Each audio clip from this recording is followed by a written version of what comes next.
My advice has always been to get your second passport, get your second citizenship.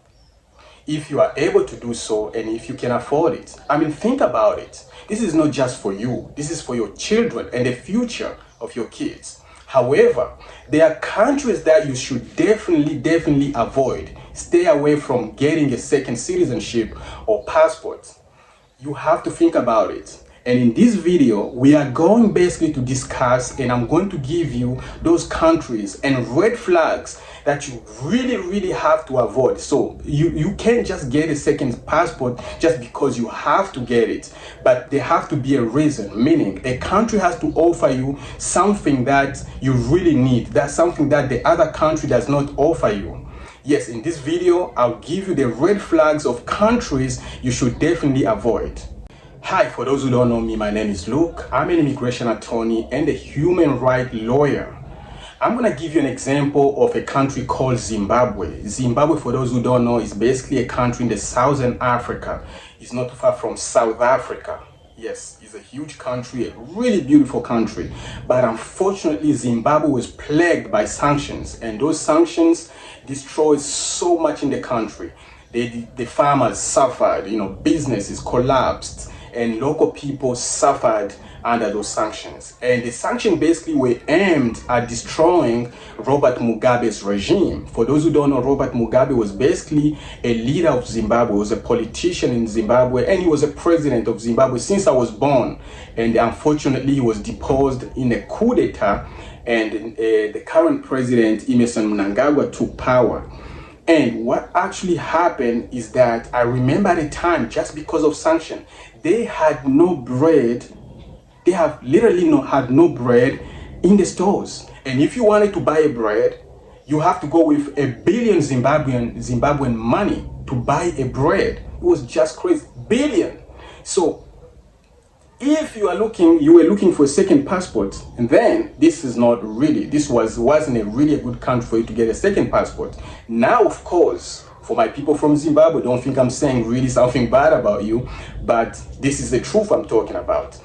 Now, of course, the country really is getting back at its feet, and Zimbabwe, people are discovering again Zimbabwe that, it's supposed to be. Another example is Venezuela, a really beautiful country. I love the people of Venezuela, really beautiful country. And again, because of one person called Nicolas Maduro, the current president of Venezuela, the entire country has collapsed. The economy has collapsed. They have so much oil, so much mineral resources, but nothing to show off. People are suffering. The money is just crazy. Like, you go with millions to buy stuff. It's just crazy. The price of things and sanction has collapsed the entire country. So if you are from this country, my question is, will you continue to pay the price of this one person? Because the sanctions are looking at one person. They are really not trying to punish the Venezuelan. They are trying to punish Nicolas Maduro. But unfortunately, the entire country, the civilian, the farmer, the businessman, the entrepreneur, the local people are the one paying the high price of the sanction. He is there. He's living. He's a king. He's living his life. And the people are suffering. I'm going to give you another example. Look, for instance, North Korea, Iran. The current Iran regime basically imposes military service. It's almost mandatory. There's other countries, but I'm talking about these countries that are really well known. Iran, North Korea. Military service is a mandatory.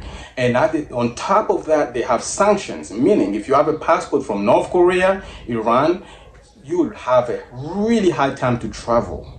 Why you want to get a passport from there? And if you're a citizen from those countries, you have to think twice, because the sanctions or this military service is just crazy. And the sanctions are not really they are not aiming to try to destroy the people. No, they are really trying to bring down the regime. So you, a normal person, are actually paying a high price, and politicians are living their lives, So, and then when you look at it, there's zero movement, basically is no movement for the citizens because of sanctions and so forth. So why you want to get a second passport from a country like Iran, North Korea and other countries on the list. There are few of them, but I'm talking about this because these are really well known. I'm always an advocate to everybody to have their freedom. Basically, people deserve better.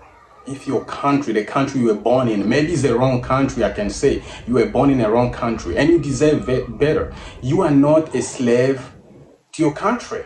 Meaning, if your country is under sanctions, they're imposing you military service, less freedom, movement, you are not able to travel, the passport stinks, why you cannot give it a second thought? You deserve better. Life is too short, you really deserve better, and you deserve to be treated like a human being. Life is too short. You have to be able to travel. You have to be able to do business or buy properties in other country. And also you have to leave something for your family, your kids. And your kids can live for their kids. So this is the reason why you have to look into, really the reason why to look into second passport. Here's a red flag of why you should basically stay away from certain country or citizenship from certain country. If your country has sanctions, country like Venezuela, North Korea, Iran, and so forth, you really have to think about your second passport, your second citizenship, because those sanctions will stay there. They won't go away. And country like North Korea, if a leader dies, the other one comes, is even worse than the one who was there. So they won't go away. Like sanctions in Iran, they won't go away. So why you won't give it a thought? Why you won't really think about it and say, you know what, my kids, myself, I deserve better? Why you have to be like a prisoner? So think about it. Again, a red flag. If your country requires or mandatory military service, for instance, like Russia, Iran, and so forth, they have a mandatory military service. Why don't you think about it? Do you want your children and your children also to serve in the army, even though you don't want it? So that's something really to think about it. Again, if your country laws never accept citizenship re-announcement, meaning there are countries that when you were born in those countries, you will never get out from those countries. Even if you say, I don't want to be from this country, I'm taking the citizenship from another country. The country law said, hey, you are not going anywhere. They basically tie you up. You are not going anywhere. You're always going to be from this country. You were born in this country. You are a citizen of this country till you die, till death tears apart. It's like crazy.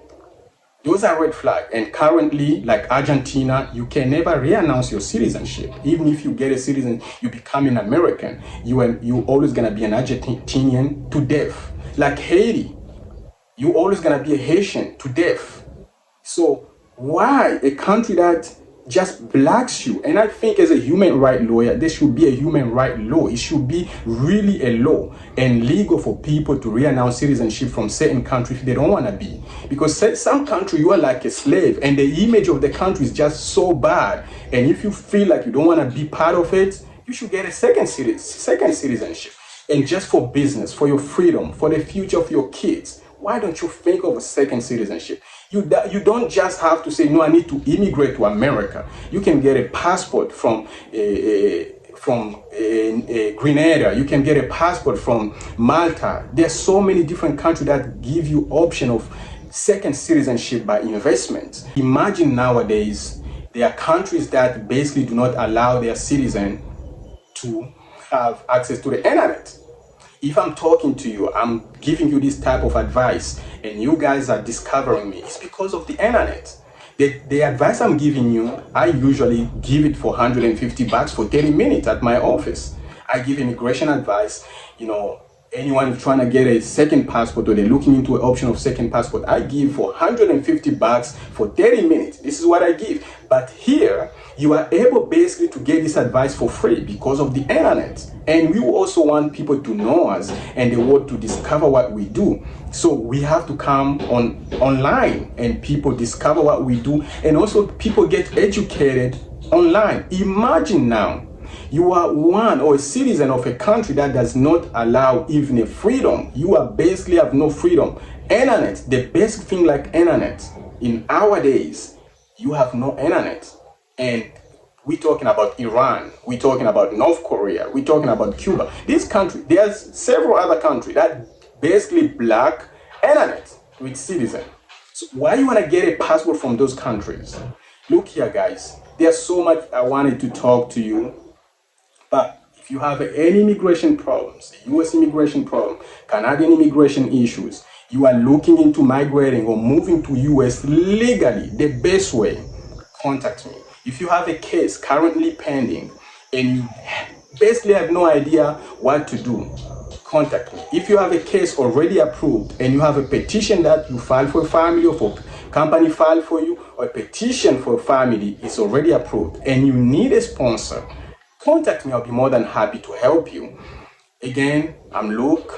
Follow, subscribe, like, share. Till next time.